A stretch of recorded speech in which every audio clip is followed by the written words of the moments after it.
We now know how many times Australian government ships have strayed into Indonesian waters and who's to blame.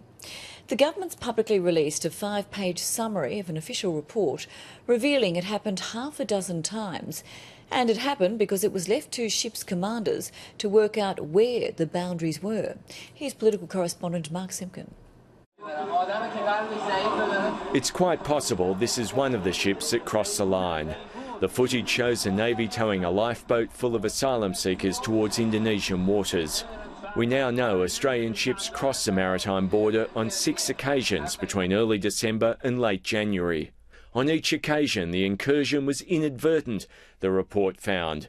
Each arose from incorrect calculation of the boundaries of Indonesian waters, rather than as a deliberate action or navigational error. They went within that zone, and that's the key thing, and that should never have happened, and our assurance to the government of Indonesia is that it won't happen again. Despite the relatively benign findings, heads could still roll.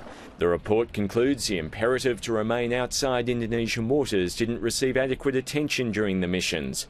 It recommends further investigations into any individual lapses in professional conduct. Well, that's a matter for the Chief of Navy. I mean, we need to be very clear about the separation here. Unauthorised naval incursions, riots on Manus Island. The minister's certainly got his hands full. And if that isn't enough, he's now dealing with a massive privacy breach.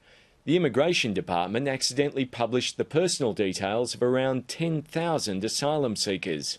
The files were on the department's website for several days.